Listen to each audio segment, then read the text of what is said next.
Hey there, Hoops fans. How you doing? It's your boy, Jonathan Macri, with you for another episode of NBA Takedown. I would like to officially welcome everybody listening to a world in which the New York Knicks are NBA champions. Cheer, cry, something in between. I don't really care. I haven't spoken to either of these gentlemen since I was in some sort of state of delirium, and I think they were in equally a state. I don't know what state that was. Jeff, hello, Mr. Johnson. How are you? My name's not Jeff Johnson. When you talk to me and when you see me from this point forward, address me as champ, bro. Champ. You could call, if you're gonna call me by my name, champ gotta be somewhere in there.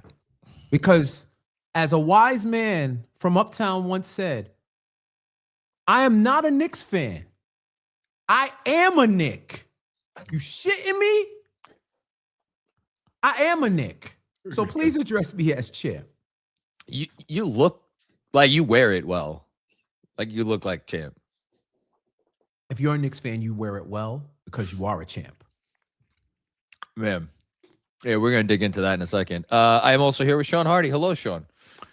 Hello. And yes, you must have been in delirium because you and I literally shared the final 45 minutes of your post-game show, which ended at 9:30 in the morning together. That was me, remember? Can we talk about that? I apologize, Shawn. I'm going to be the change I want to see. I'm sorry for cutting you off. Hey, actually, you know what? No, it's World Cup. I'm South Africa right now. I'm one away. I'm one away for one of three. Oh, that's your yellow card. I was like, what is that? Yo, 3 red cards. Let me not derail. But insane. Yes. Insane. It's like 3 people, your 3 starters fouling out of a game in the first half. Yes. So they called this game like they were calling it on Karl Anthony Towns on the last couple of games of the finals. Yeah, I can't wait till we dive into the topic at hand. Mm-hmm. But I don't want to say yes. So, John, I spoke to you. Now I was on 3 hours of sleep. I had 3 more hours sleeping you when I joined. But yeah, man, it's great to be an NBA champion. Many people thought this day would never come. I always thought this day would come. I just didn't know how old I would be because, listen, there are people who have lived and died and never saw the Knicks win the title. Yeah. New Yorkers, hardcore New Yorkers. So shout out to them, but happy to speak to you all and dive into today's show. Jeff, you were about to say something. I was about to say a lot of stuff. We gotta keep going because I was gonna derail because I was gonna go into the fact of how absurd it is that a team got 3 red cards in the opening match of the World Cup. It's just insane. But no, we will veer off. So let's get into the I'm gonna be that guy. A red card means you did something bad that you were not supposed to do, and your penalty is what?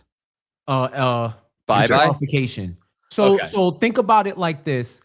Every foul, there are regular fouls in soccer where you don't accumulate a number. Then the equivalent of a flagrant foul in the NBA would get you a 1 would get you a yellow card. If you get 2 flagrant ones, I think you get ejected from the game, right? Depending on you get 2 flagrants, two flagrants, whatever, 2 flagrant points, whether it comes on the same player or 2 different plays, you're ejected. Right, you get ejected.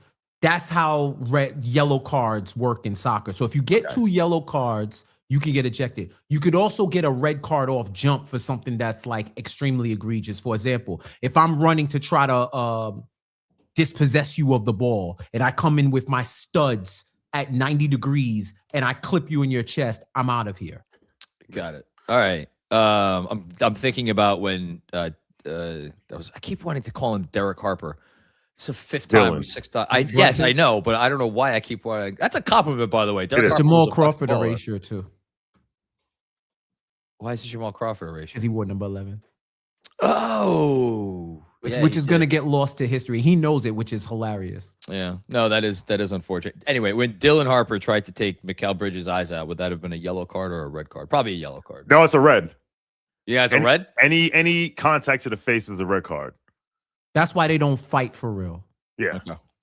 Wait, what happened with Dylan Harper? I missed that. Okay, so again, I lost the time. Immediately after the Wemby the flagrant that was not called, and that maybe if we were still playing this finals would be retroactively called. The next time down the court for the Knicks, Mikal Bridges got raked across the face by Dylan Harper, and then he fell, and then there was a jump ball. This is yeah, I know what you thought. Yeah, that jogged me a bit.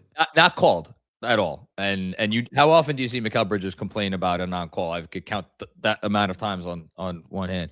Yeah, I do remember that. We're gonna do winners and losers of the NBA playoffs, but because by the time you guys go on again for after school, it'll be after the parade. You guys are gonna have a lot to talk about with the parade. So I'm gonna ask you now, briefly, before we get to winners and losers, how was the watch party? Shawn. It was amazing. Shout out to the good people at Penn 6, one of whom you know very well, John. Was he there? No. Oh, okay. I was about to. I've been texting him all like the last few days, and I haven't even. My brother, for anybody who doesn't know, yes. Shout out to Caroline. Shout out to Lauren. Shout out to the whole staff at Penn 6. Shout out to Jeff. Shout out to Sophie. Shout out to Jeremy. Shout out to Sophie's sister who held us down outside. Shout out to Paul the bouncer. It was an experience, and it was everything that you could have wanted. You being there with your fellow Knicks fans, watching the greatest moment of in over half a century, and there were no fights, there were no any shenanigans, anything like that. And then that's when we realized that we were trapped on 31st Street, because if we left 31st Street either direction, we were never gonna come back in. I heard that it was so lit that by the end of the night, even the AI girls were dancing on the bar.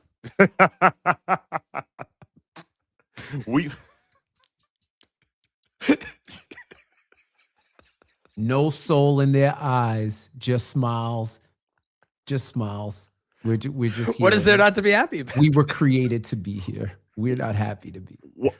What's the downside is that, like, no party next year will be as lit unless they win the title again. Listen, forget next year. No party for the rest of our lives will be as lit as that party was. I'll say this, like, as the ultimate homebody here at Knicks Film School, and like I'm more of a homebody than anybody I know. I loved being here with my wife, and my Scarlett fell asleep for most of the game and then woke up for the end of it, and she was up for the trophy ceremony and everything. I loved being here with them for that.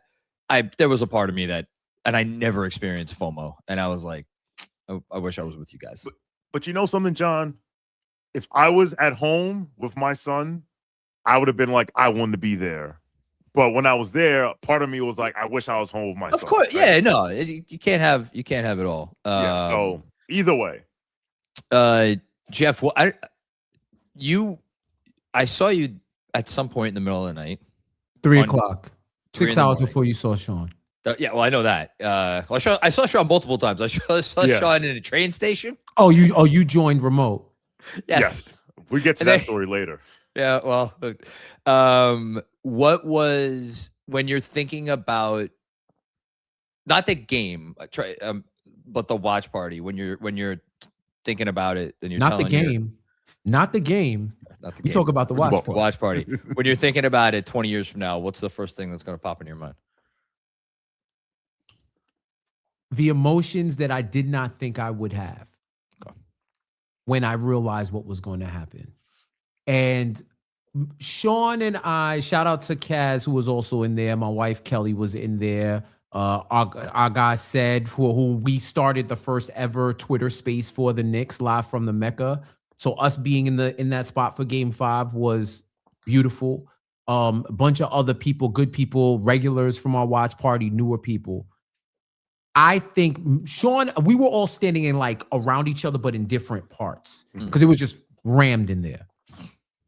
I think I realized what was going to happen before a lot of other people, because people were just reacting in their own ways. This was unbridled emotions.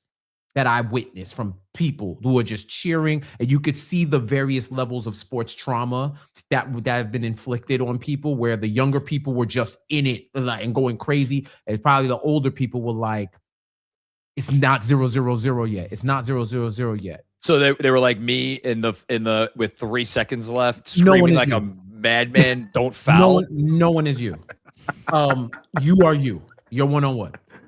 I appreciate it. I'm actually honored. I'm like honored. You earned that. Hold that. That's on your jacket, and it's a great medal to have. When Mitch grabbed the offensive board and got it out of his hands and got it to Kel or OG? I have already forgotten the sequence of OG had 2 straight trips to the line. No. It went like Josh, OG, Kel, OG, or something like that. I'm pulling. OG, Mitch got Josh, Kel, OG. Mitch got the rebound. OG was last. And then OG drew the foul. The last free throws were taken by OG. I know that because he hit the one that he scored the last point. Yes. In this championship run. When it was like 7.7 seconds left, you're looking about the play-by-play. It was like 7.7 seconds left. Somebody was going to the line. Well, no, that was OG. So that was the last one, right? Oh, okay. 7.7 left. Yes. For the last 2 shots. For the last 2 shots, he missed the first. He made the second. It was in reverse order, just so we're on the same page. OG last. Prior to that, Mikal Bridges. Prior to that, OG Anunoby. Prior to that, Josh Hart. I had it. Josh, OG, Kel, OG. And it was all in the last 30 seconds. Yes. They grabbed the rebound. That was the Hart. By the way, sorry. The Mitchell Robinson offensive rebound was after the Hart miss. So there were 3 sets of free throws that came after the Mitchell Robinson offensive rebound. Which was insane. So they grabbed the rebound. OG gets fouled. It's 7.7 seconds left. I watched back a bunch of the videos, the IG stories and the videos that people posted. And Kaz posted a video of that time. And he's panning across the room. And I'm there looking at the TV like this the whole time with my hand over my mouth because I realized what was happening. Okay. And I knew worst case OG was going to hit one. And I knew that nothing crazy was going to happen. I just knew. I said at this point, ain't going to be no 4-point play. Ain't going to be no fumble, stumble, bumble. He misses the first free throw. And I'm like, all right, razzle dazzle. Okay. Let's stop effing around. Knocks down the second. When he knocked down the second, I said, wow, they did it. And then they're coming down. Fox passes it to Wemby. I smelt that brick a mile away. It smelled like peach cobbler. He bricks it. When it hits off the backboard and sounds like the fireworks we haven't even seen go up yet in the city, I lost it. Like it was cheering. I broke down. I was crying. And then I was just like euphoric, bro. Like it was a level of euphoria I've only hit a few times in my life. And it felt, I did not know how it would react when they finally did it. And it did. And that's why I'm not one of these people who cry for the internet. Like, there's people who put on for the internet and put on their tears on the internet for the sake of views. I wanted people to see what real crying is about and know that it's okay, especially when you're crying tears of joy. Tears, period. Tears of joy, it's okay. And I wanted to post it because I wanted it recorded that this is how I responded, and I have no shame about it because this was one of the largest and heaviest traumas of any kind that was lifted off of my shoulders. How can you say that and at the same time be the guy who I'm so envious of because you've never carried the trauma around in the way that I do. You didn't see it.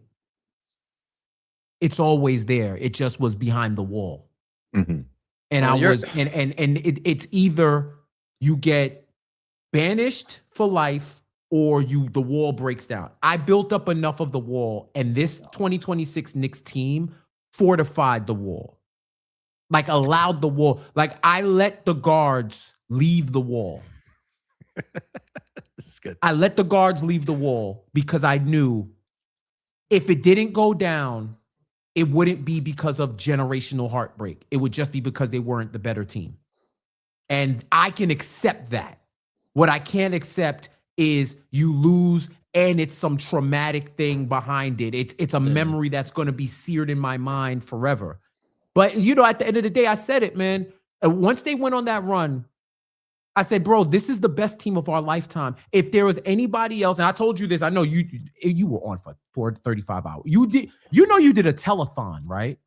That was not a post game. That was a telethon. Like the proceeds need to go to a charity. You did a telethon, bro. So during your telethon, I told you that the vulnerability is a strength. And if any team that you were going to have that risk to your heart for the greatest reward, it was going to be this team. So once I saw that, I said, bro, 13 straight wins. What the hell am I doing carrying trauma around for this run? What the hell am I doing? They showing you who you are. I would be no better than the Knicks for Clicks industrial complex. I would be no better than them. So once I saw that, I said, I'm going to let it go. And then once they did it, part of the reason why I was crying is because I knew the generational trauma would no longer have a hold on me. Well, that I knew. It felt so great to know. Me and Shawn are in the same frat. I cried like that the day I became a member of the frat. Oh. The day I became a member of the Alpha. And for those who know, you know. There's reasons why you cry. And there's reasons why you have those feelings where you thought, I ain't going to do this. I'm not going to make it. I can just quit and give up and walk away and just be who I was before I got here. But because you were dedicated and you persevered and you came back night after night after night after night after night, you finally saw the reward they told you was going to see. And it was way better than they could have ever imagined. You could have ever imagined and they could have ever explained to you. That's what I felt. And now I know how Thanos felt after he blipped half of the universe and was on his ranch and just looked at the sunrise and the sunset and just said, bro, this is beautiful. I got no more worries. That's how I feel now. I'm ready to have my head chopped off. Right. It's cool. Your friends ain't coming back. It's funny. You deal with the new world.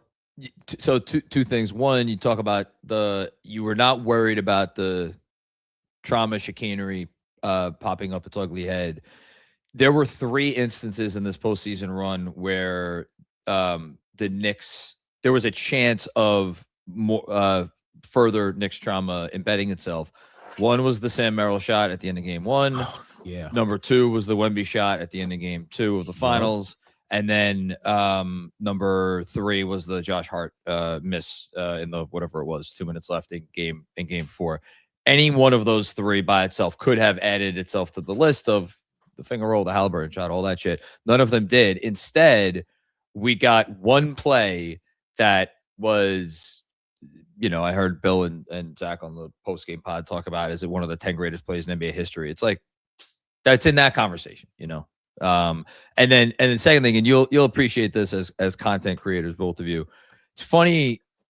So you were in a bar for that moment. I was obviously here, and it was a be careful what you wish for a moment for me, because if you would have asked me at any point since I was honestly a teenager, and even back then I had dreams of going into sports media or whatever, what's your dream scenario? I would have been like, the Knicks win a championship, and I get to be the voice that talks about it. And so as I'm sitting here and I have my SNY Zoom open, and I have the 30 seconds of reaction, and then immediately I have to catch myself, and I'm like, I gotta sit down, and I gotta ready myself for this. I gotta do the sound check and everything. And in that moment, I'm like, man, wish I could have just lived in it. But it was, I'm not complaining, but it's to your point, Shawn, about if you were home, you would have wished you were at the watch party. You were at the watch party, you would have wished you're home.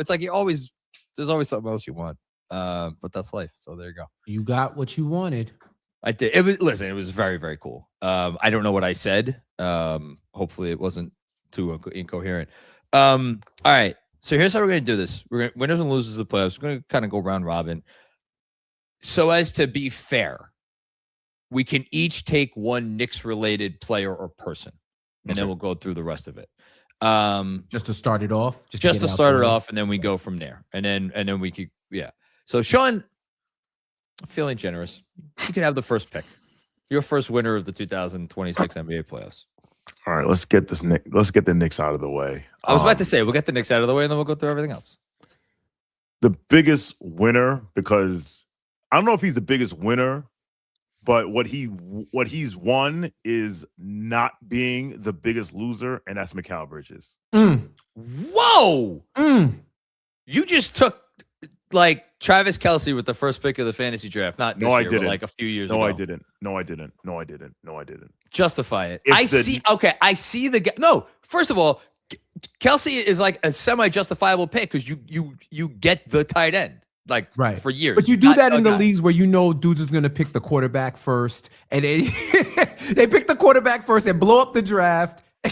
No, I'm not saying you just took a kicker. You took the best guy at an important premium position. 4 or 5 years ago, that was the pick. Travis Kelce, I can't remember, like 21 or 22. It was you pick him first and you just figure it out. No, you galaxy brain the rest of your draft because it's like there's 5 or 6 great running backs, there's 3 great quarterbacks, there's 10 great wide receivers. There's only one top level tight end. I'm gonna get him. I'm not gonna worry about the position, and then I'm gonna move on from there. So I think Shawn's gonna be able to justify it. I'll ask Jeff. Would this have been your first pick?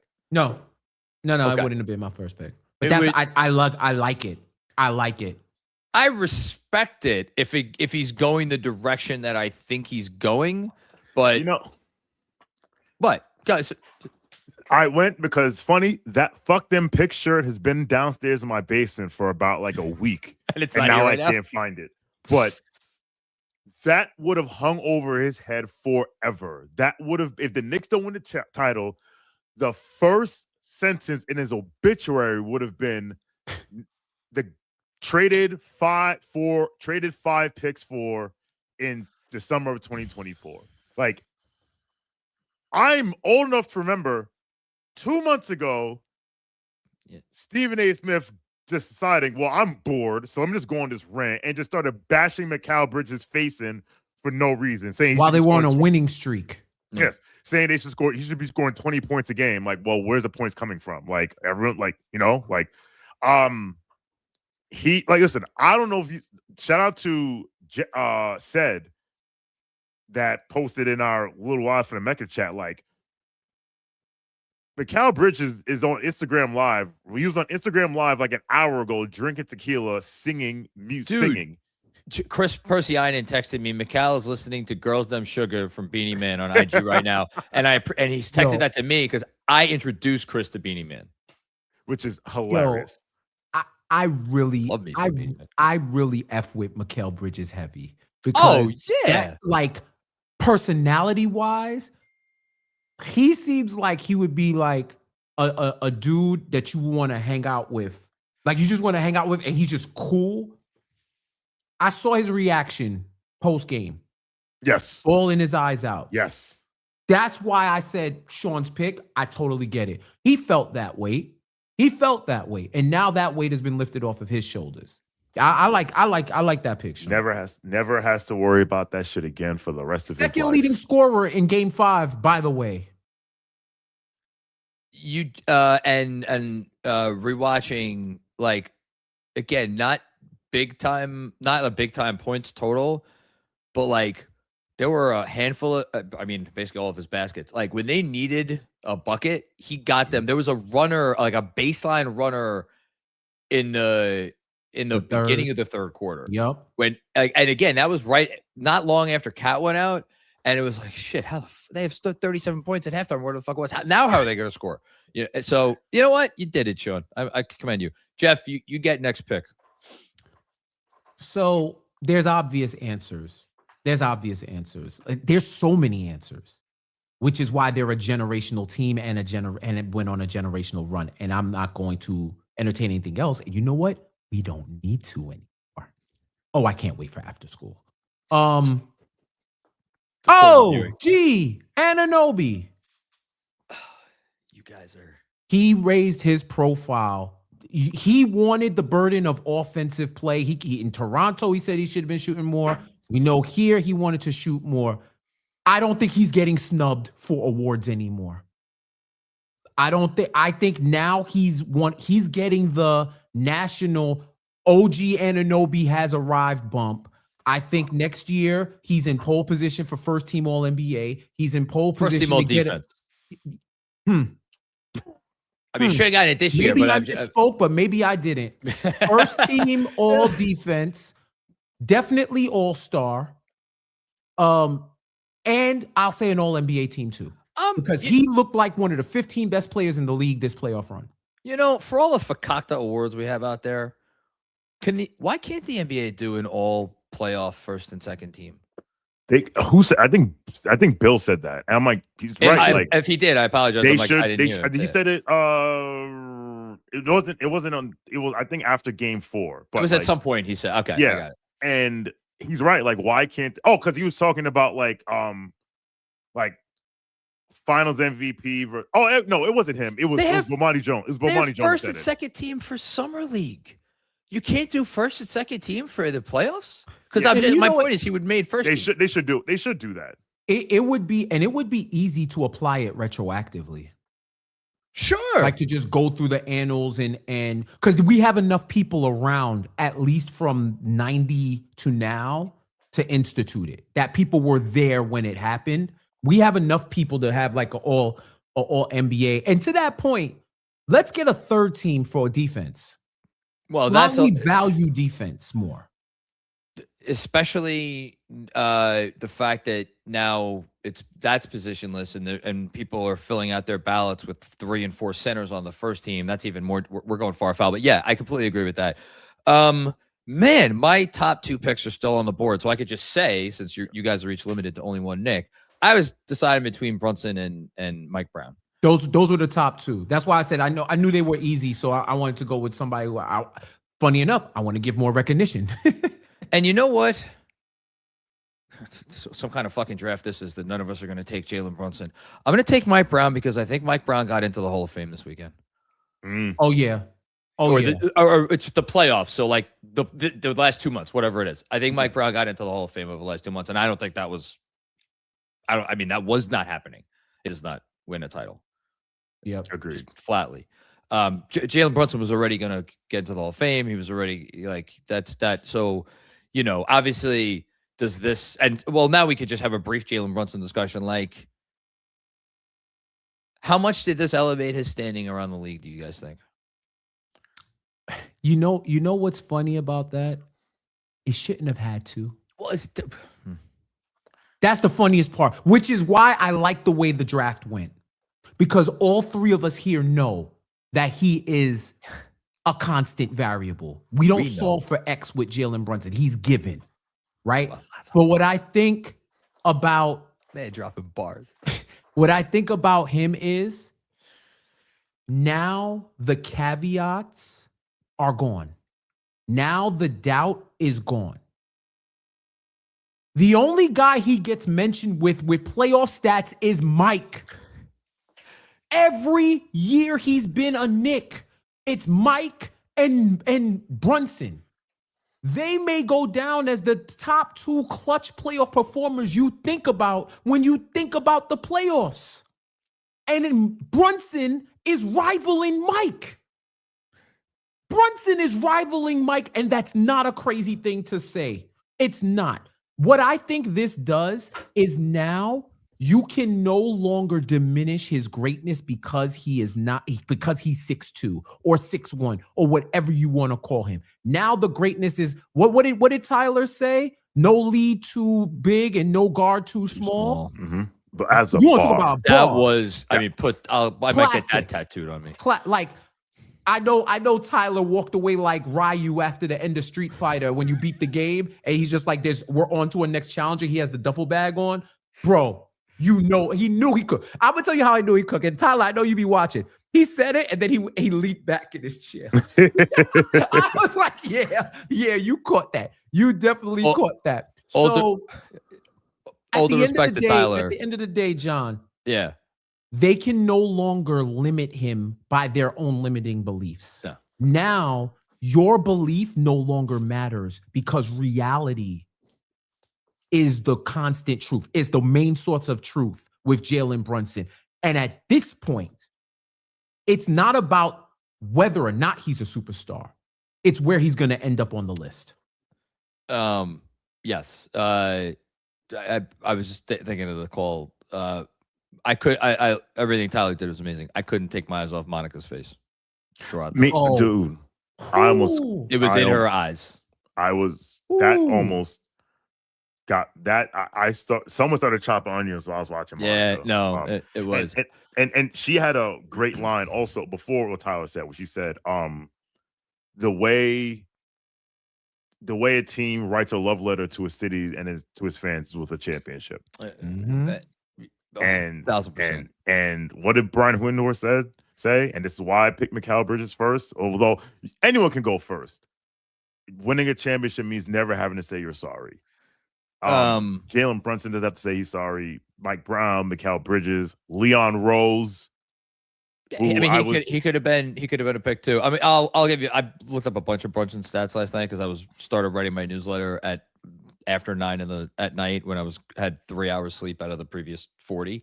So I was just like, I could barely string words together. You probably don't remember, Shawn, John, sidebar. I joked that I was going to wake up and you were still going to be going. You didn't end that pod until a little bit before 10. Yes, and then I wrote the newsletter, and then my intention was to sleep for 3 hours, and I was up after an hour and a half because I just couldn't. I couldn't stay asleep. I woke up. If I had went on my laptop or my phone, I would have saw you on. I would have shut the stream down from here. I would have shut the stream down. Quick Brunson stat. Again, it's a quirky number, but just go with it. Most 38+ point games in NBA playoff history. Jalen Brunson is now tied for the 8th most with a gentleman by the I know you guys aren't NBA history aficionados, but gentleman by the name of Wilt Chamberlain. The Wilt Chamberlain, 8th most. Wilt Chamberlain 160 career playoff games. Jalen Brunson 86, has started 79. The only active players with more 38+ point playoff games, active players, are LeBron James and Kevin Durant. Jalen Brunson saved my life. That's the list.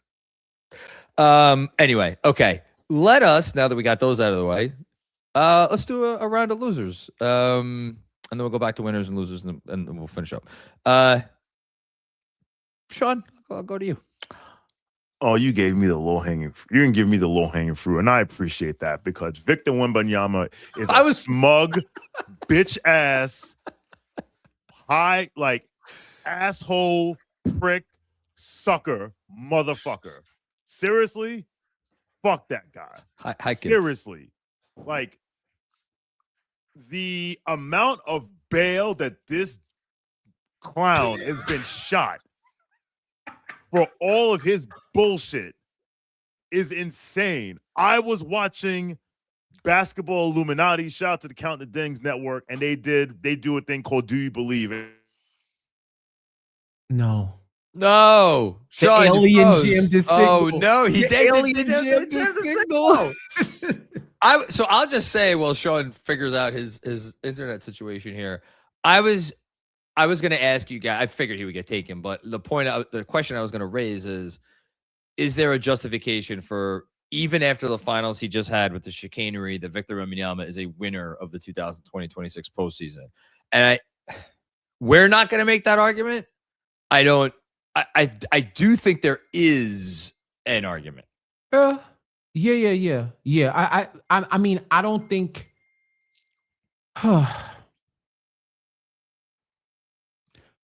You can make a logical argument that he is a winner because if you look at what he did, they went from not making the playoffs to the NBA Finals, and he was their best player, and he had a fantastic game 1 and a fantastic game 7 for them. They beat the defending champs. I don't know how, like, if I put all that evidence in front of you, I don't think it's crazy to say he was a winner.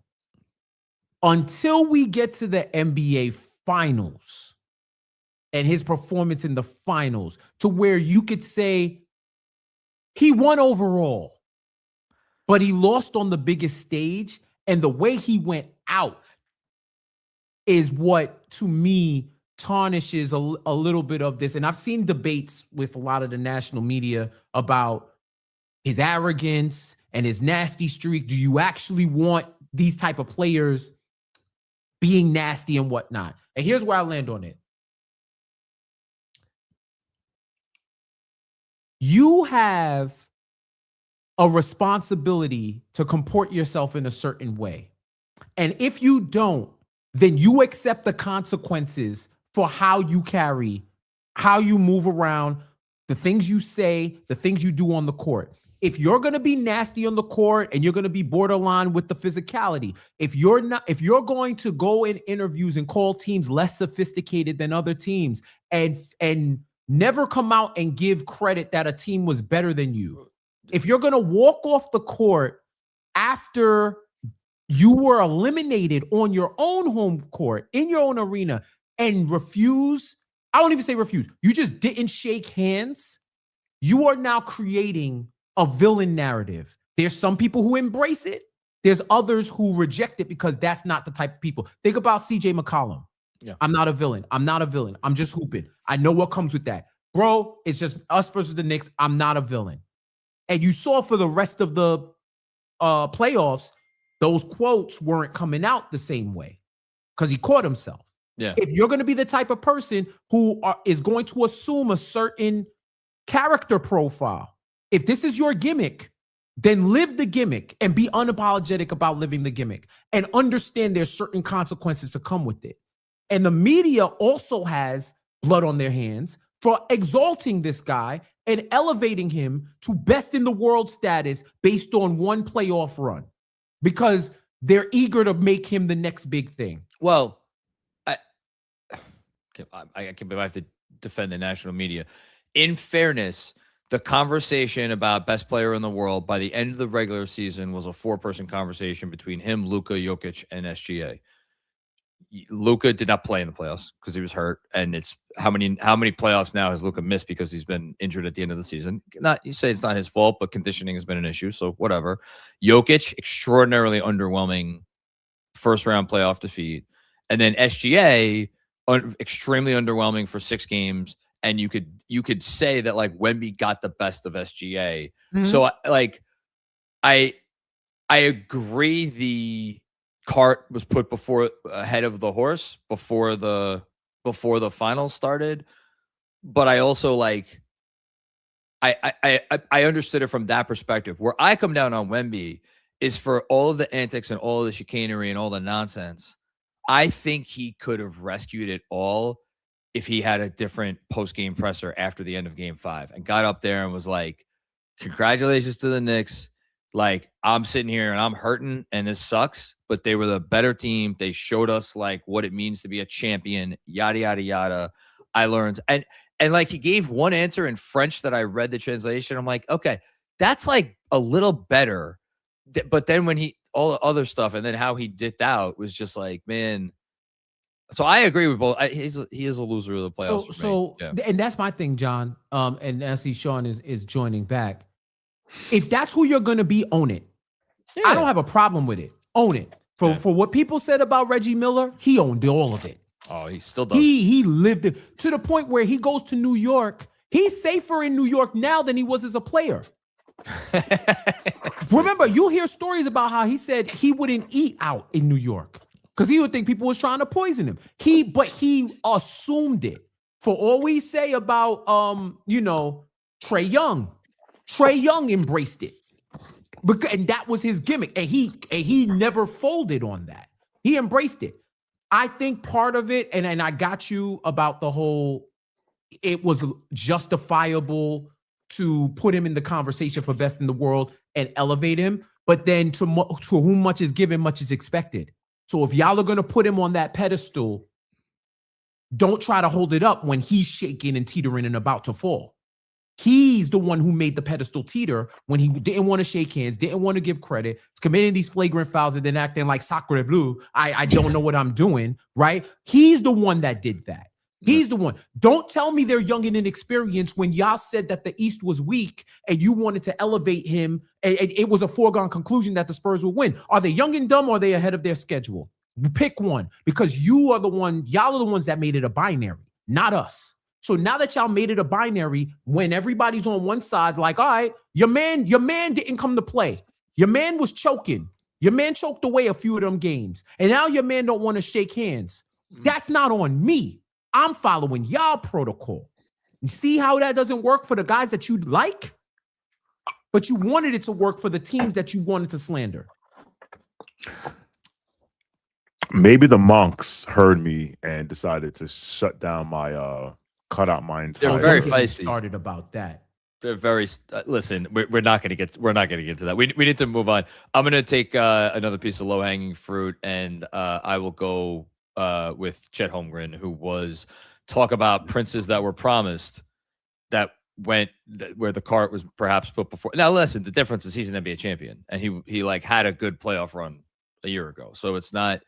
But like, man, he considered himself a rival to Wemby over the years, and to just get kind of emasculated like that on that stage is, and now it's like, what are you gonna do about it? We'll see what he does about it. But that would be my first loser. Oh, did he consider himself a rival, or did Wemby decide that he was a rival? Maybe, because from what I've heard and read, it's like they played this game in high school. Yeah. Wemby lost and was like, all right, I'm gonna destroy this kid. Like, I heard the story that he met, like, after the hit come out that Wemby didn't like him at some tournament. Chet Holmgren's mom went to Wemby and said, "Hi, I'm so and so. I'm Chet's mom." And he just goes, "Yeah, I know." Like, not giving a yeah. Like, this kid actually might be like Michael Jordan in the sense of like making up things in his head to like want to destroy, like, I think the Bradford Smith thing. I think but yeah. Yeah, but back to Chet. Yeah, Chet has to this summer. Listen, this can go one of two ways. This can go the Dirk Nowitzki route, or it can go the Ben Simmons route, and both of them are on the table. But it's like he was in the discussion for like, is he one of the 10 best, most like untradeable players in the league? You know, / 10 like best players in the league, like for right up until the playoffs, and now here we are. Jeff, who's your top first loser? I'll leave some of that fruit on the floor.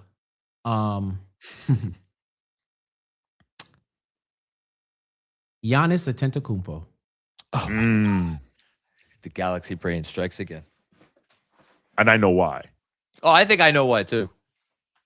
You know, I didn't want to go anywhere. I love Milwaukee. I win the championship there in 2021. I think if we make a few moves, we'll be right back into contention. But I really like New York. See it in the summer. I have a house. We go to a museum. Everybody sees me, they say, "Hi, Giannis." I say, "Okay, you know, my people are there." And now they win the championship. Like the Pope is coming down there on Thursday. They don't want me. They're going to keep their cat. And now I'm in the doghouse. So where am I going to go? They're sending me to Miami. They're going to send me to Boston. I don't even know if Greek people are in Boston. I don't know where I have to go, but I can't stay in Milwaukee. So now there is no losing. There's steps to success. But now I think there is a lot of steps to losing too. Can I ask a question, Jeff? Yes. Is Giannis the loser, or are the Milwaukee Bucks, who have one less potential suitor in the market, a loser? They'll get something because good. They could have. Yeah, I can see that. Like that whole Giannis, the Giannis verse with this trade. It's like a Jamaican, French, and Greek accent in a fight. Yes, exactly. That's exactly what it is. I appreciate you knowing me and knowing backgrounds. Yeah, because I was going. Well, I won't say it unless y'all will go on and pick. I don't think any of y'all were gonna pick him. But anybody who's involved in that universe of trade talk, I think is a loser at this point. Is a loser of the playoffs. Because that includes somebody that I'm not going to say. I'm not gonna. I don't want to take it if y'all are gonna brain pick him. But all right, let's do this. Let's go. We'll do one more positive round, and then we'll finish off with other losers. Shawn, give me a winner here. Another winner. Part of me wants to say. Well, don't say it if it's not the one you're gonna pick. It has to be your pick. Go to Jeff. Go to Jeff. Give me pick a winner, Jeff. Dylan Harper. Oh yes. yeah. I mean, missed 2 free throws, but yeah. But I mean, his profile. He's gonna get the young pass for missing those free throws, which I agree with, because hey, you had vets quietly. The Knicks missed 3 free throws in that final 30 seconds. That could have been. You want to talk about being pissed off? That could have been it. That could have been the reason why they lost that game. So it was high pressure, and dudes was out there smoking it. So I'm not even going to give Dylan Harper. I mean, Stephon Castle has been a ice cold killer. He was missing free throws in that game. That's when I knew it was a different level of pressure. But you want to talk about somebody who has elevated their profile to the point where they want to send their starting point guard to Pelican Bay?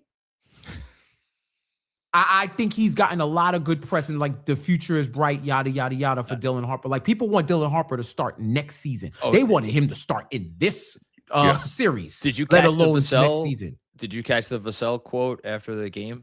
No, what did he say? Oh, yeah. He was asked, I think it was a general question about the rookies, Harper and Carter Bryant. I forgot Vassell is not a rookie, by the way. What's that? I'd be forgetting Vassell came in. He was with RJ's class. He's a vet, man. Obi's class. Obi's class, excuse me. Oh, right. This was the guy that Nick should have. Right. Shout out to Obi. We love Obi, but Nick should have taken him. No, he was basically like, he said like Dylan Harper didn't, where there were times where he was unhappy with his role this year.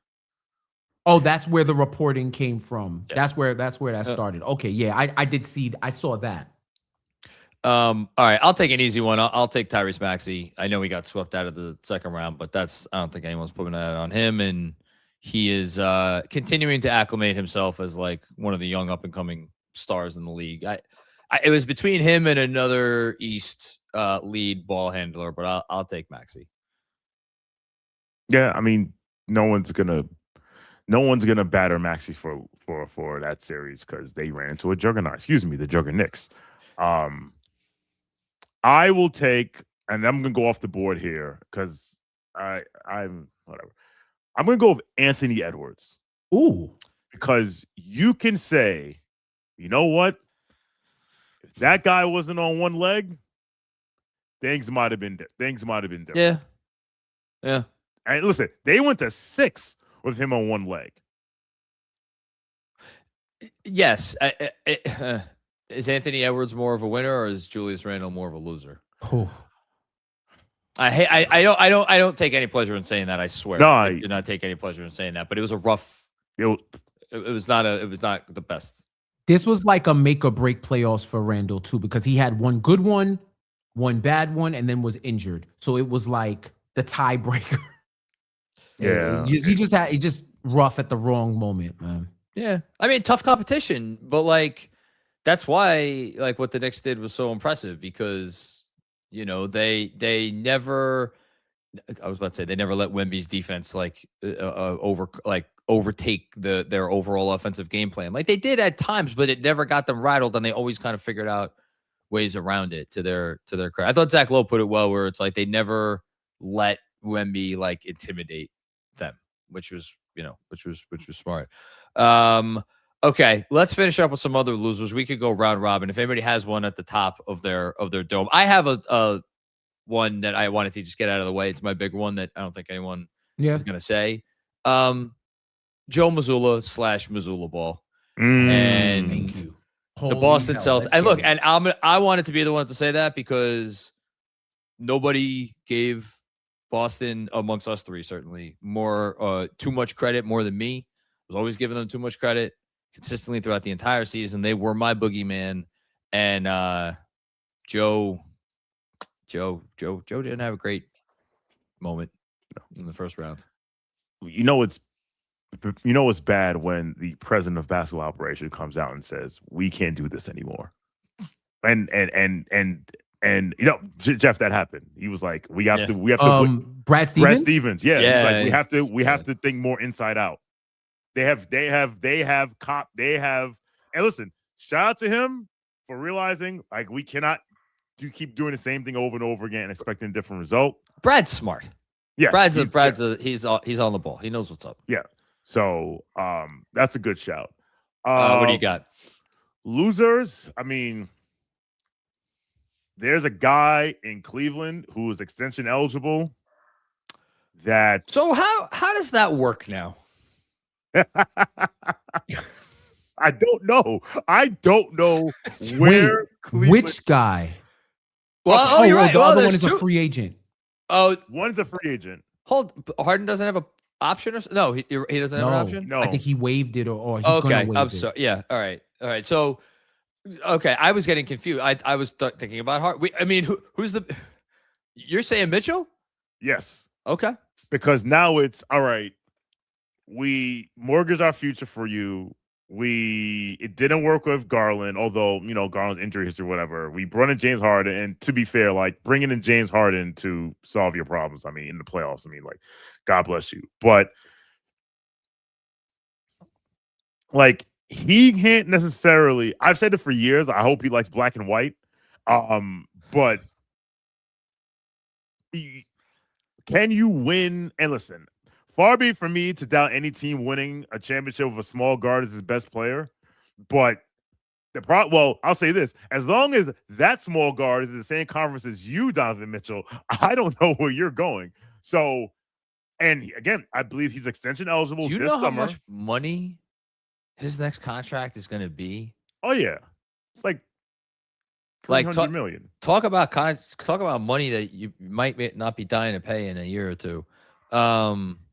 No, that's a good shout. I would have said Harden is a bigger loser just because of everything that transpired recently, and it was not exactly a great playoff for him.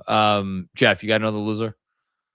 Ooh, I'm scanning and I'm thinking about it. Like there's an obvious guy that none of us. There is, but I'm trying not to go obvious. You two already. Well, yeah, you two already. I mean, yeah, De'Aaron Fox, bro.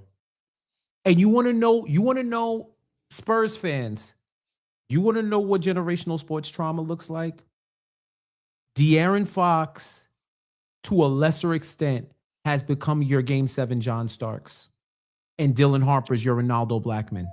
Which is crazy. And that reference is to the fact that in Game 7 of the 1994 NBA Finals, John Starks went 2 of 17 from the field. And 2 of 18. 2 of 18 and 0 of 11 from three-point range. And it really wasn't his fault because his coach decided to ride with him until the very end as his best option. When they had another three-point shooter, they had 2 other three-point shooters that they could have inserted in Hubert Davis and Ronaldo Blackman. And they are still somewhere in that timeline sitting on that bench watching Starks unfold. So I don't blame Starks because he was in there trying to get hot. And as a streak shooter, you think the next one is going to go down. And that was on the coach. The coach. The rat. Funny how that works. Mitch Johnson, not De'Aaron Fox. I'm taking that back. Why not both?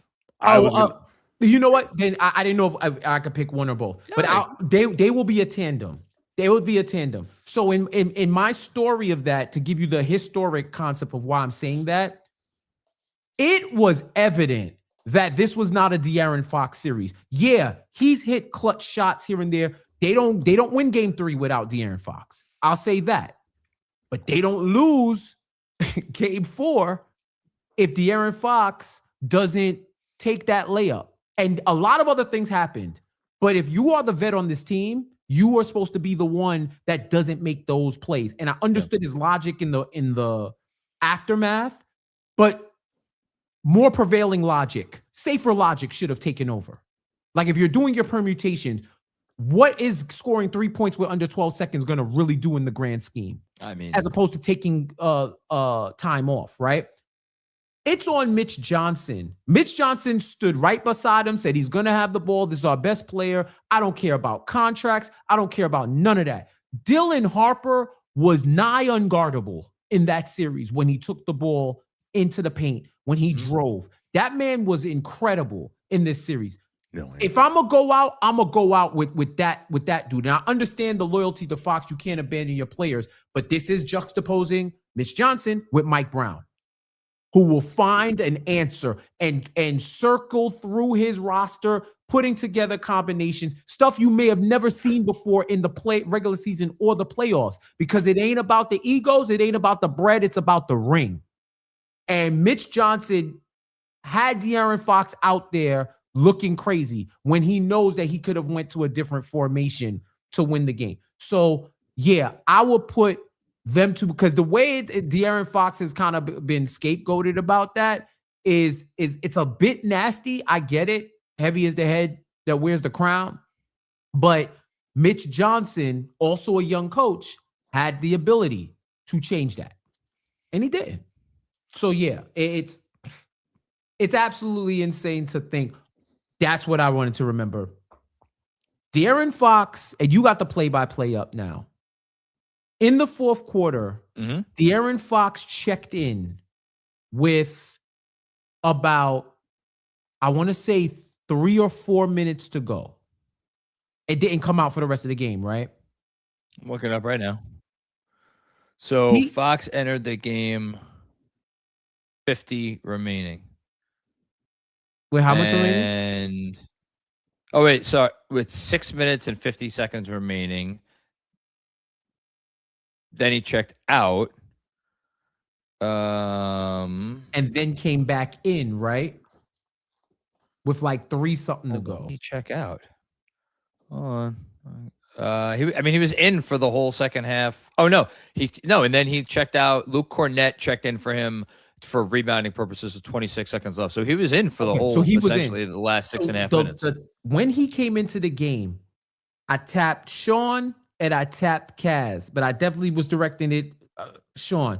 I tapped Shawn and Kaz was there. Listen, and I said, De'Aaron Fox just won us a ring. Yes, you did. I remember you said that. Yes. I saw the comeback happening. They brought De'Aaron Fox back in, and I said, De'Aaron Fox is about to get us a ring. And from that point forward, I want to say he went like 0-4. He missed that 3 in the corner, that open 3. There were plays where they needed a bucket, and he did not give him a bucket. I just knew. The minute Mitch Johnson said, we are not going to ride the sure thing, we are going to stand by our man, I said, yup. When you stand by your man, you got to fall by him too. You know, like 0-4 down the stretch. Yep. You know, 0-4 in the fourth, excuse me. If I'm going to shoot Mitch Johnson a little bit of bail, it'll be that, like, kids, like, what have we said all series? Like, kids make mistakes in these games. So he's like, I'm going to go with the veteran instead of the 21-year-old kid. But the reason why I give Mitch Johnson a loser is not because is you've heard all these stories about how, like, Pop is giving speeches before the game and Pop saying this, Pop saying that. The San Antonio Spurs need to get Pop out of the building. Like, let Mitch Johnson be the coach. You can't be the coach if the greatest coach in your club's history is in huddles, involved in this, involved in that. Yes, can you console him? Yes, and everything like that. But I believe that, like, it's undermining to have him to have Pop around in that type of capacity. I think that's, well, I mean, Riley did it with Spo, but Spo's Spo. And LeBron, and we saw what LeBron tried to do, briefly. But Riley wasn't giving pregame speeches before finals games and things like that. He was just like, he hired him or whatever. And when LeBron went to him, he was like, nah, he's the coach. Go over there. Like Pat stopped coach. Pat was like, I'm the executive. He's the coach. But again, at least Pat was team president. Pop is, I know he's president emeritus, but he's not running the team. it'd be interesting to see how that situation. I'm fascinated by the Fox situation, and I agree with others that I don't see the team that's going to trade for him. I only just want to shout out one last loser, and that's Kevin Durant. Has won 2 playoff series since leaving Golden State. Is that cool? I mean, I hope for his sake he thinks it's cool. Is he a Rocket next season? What other option they got? There's always one. He run out of teams yet to demand trades to? Okay, I'm gonna pull up the standings. If you're San Antonio, oh my goodness, do you try that? No. They wouldn't know any better. You're saying Fox for Durant challenge trade? Yeah, I'm thinking about it, man. You get off. Actually, Jesus. If you're the Spurs, do you inquire about Donovan Mitchell? No. You don't. No, I think you were barking up the correct tree at the first place because Durant's older. Obviously, it's like it doesn't do anything to your young core. It gives you a guy next year that, like, hey, you're tired of losing double-digit leads in big playoff games. Give the ball to Kevin Durant. At least he'll get you a good shot. There's a team that could desperately need his scoring, but it's not going to happen. And it's a Lakers? team Lakers. No, it's a team that was the 1 seed in the East who had one guy that could do everything. But they're not going to. But I'm saying, but you know what? You don't think? Don't they want to pay Austin Reeves? Isn't that what's going to happen? Apparently, maybe? Oh, they can give him a. Well, you know what I say. There's never say never anymore when it comes to that franchise because people just love to hook them up. Love it. The downtrodden Los Angeles Lakers. Let's give them a generational talent. What about Charlotte? For who? Kevin. Miles Bridges. Get Miles Bridges. Miles Bridges. No. The Charlotte news that the only legitimate rumor that came out this week was that apparently Charlotte and the Kings talked about Sabonis, but I heard about that. Diabate was like, I'm not you're probably not winning a championship if Moussa Diabate is your starting center, but he was so integral to he made them such a part of what made them such a pain in the ass to play. All right, Shawn, finish us up. Who's your last loser? Unless you don't have anybody else. I don't have anyone. else. Well, actually, I'll say this. Does it have to be a player or a team? No, it could be whatever. The Atlanta Hawks, simply because what they do to you? No. I actually feel bad for them because they lost that series 4-2. They gave the Knicks the best fight. And their number 1 overall pick was catching DNP CDs. And if you're thinking to yourself, imagine if we got something. Imagine if you just put Alex Sarr there. Forget that, Castle. Well, I'm dealing in reality of they were never going to draft a guard when Trae Young was on their team. It just wasn't going to happen. That's on them then. That is on them, but it's whatever. But if they could get anything, because at least at the bare minimum in his rookie year, I mean, he made all rookie first team, I believe. You would think, okay, he'll hit some threes, play some defense, and he got nothing. They got nothing out of him. And now they have, I also feel like that. Oh, yeah. I feel like I'll be a Durant team, but what do I know? He finished second in Rookie of the Year voting? Yes. And a year later, playing 2 minutes in first round playoff games. Yeah. Meanwhile, Carter Bryant, who Brunson just scored on him again, is oh my goodness. Shout out to him though, because he was hitting them. The 1 corner 3 he get a game, he hit that. A couple good ones here in the chat. My girl Jessica, Jimmy Butler, biggest loser. Always. Cat's got a ring and you don't. And then like this one too from Navy Blue. Becky.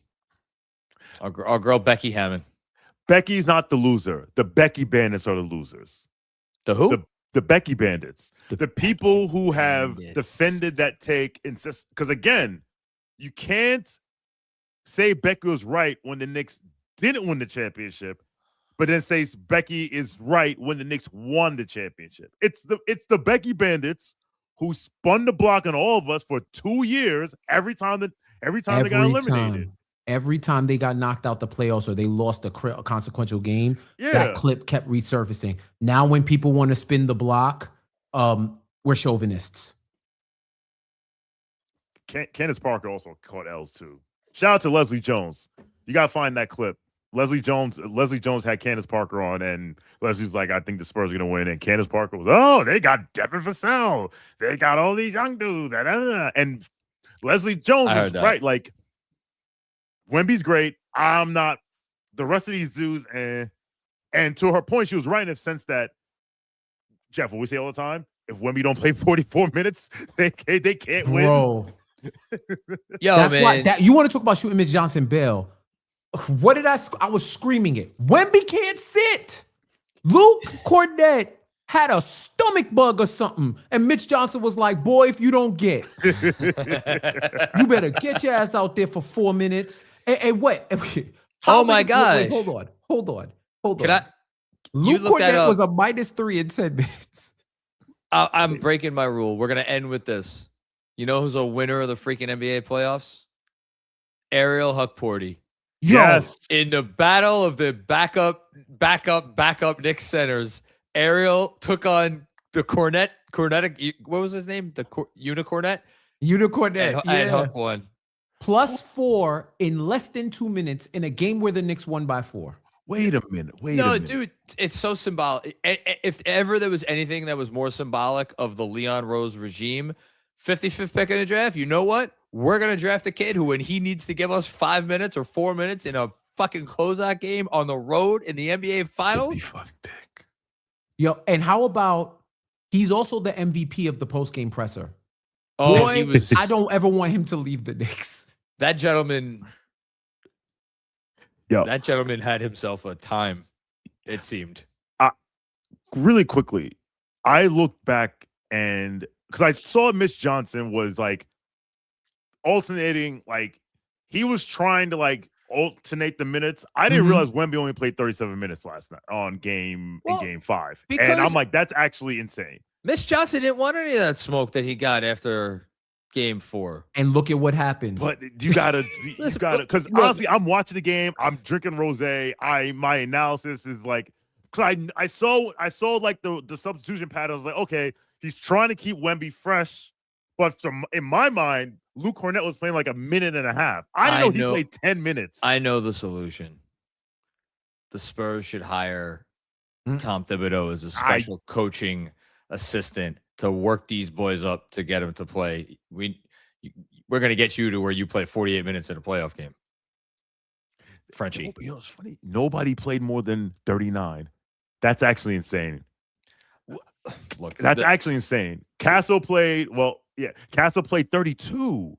Dylan Harper. Castle's bad though.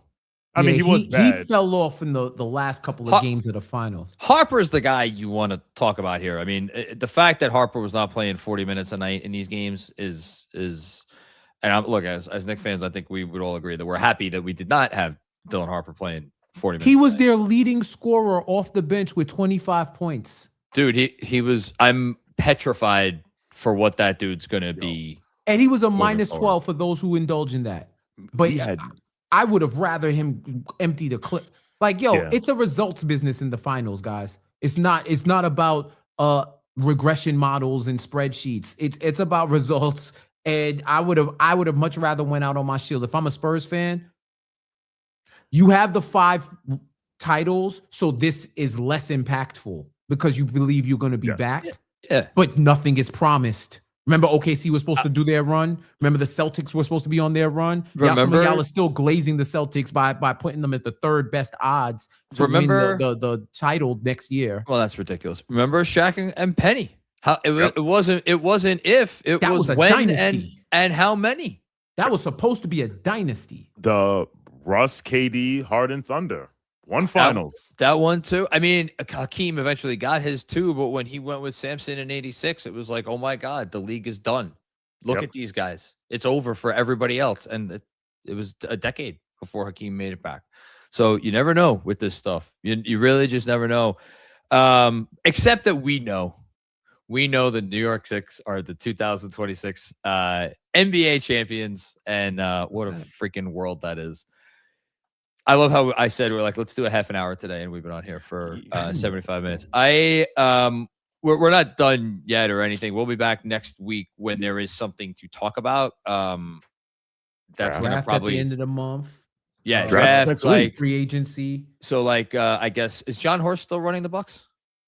I don't remember. I think it's John Horst. But yeah, listen, John Horst, you will determine when we are probably doing the next episode of NBA Takedown.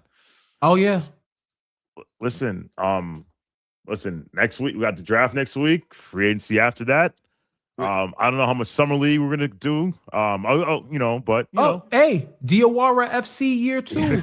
Big Pac, the French Connection, FC UK, Big Pac, FCNY, Big Pac. How many?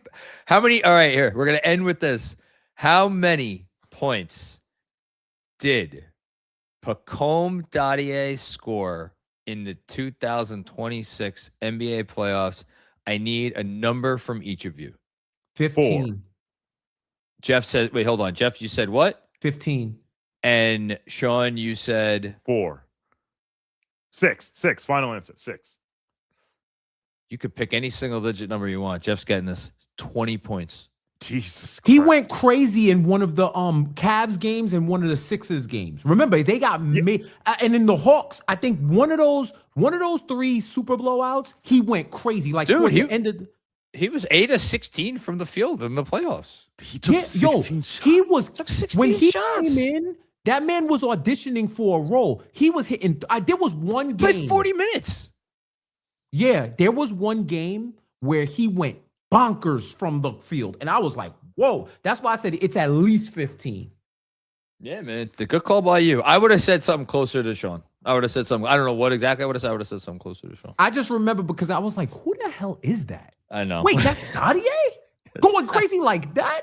Big Pac. All right, we got to get out of here. What a fun NBA season it's meant to talk about. As Shawn said, we got more stuff coming up. If you're watching right now and you're not subscribed to the NBA Takedown YouTube channel, you know what to do. Go subscribe to that. But in the meantime, have a great week.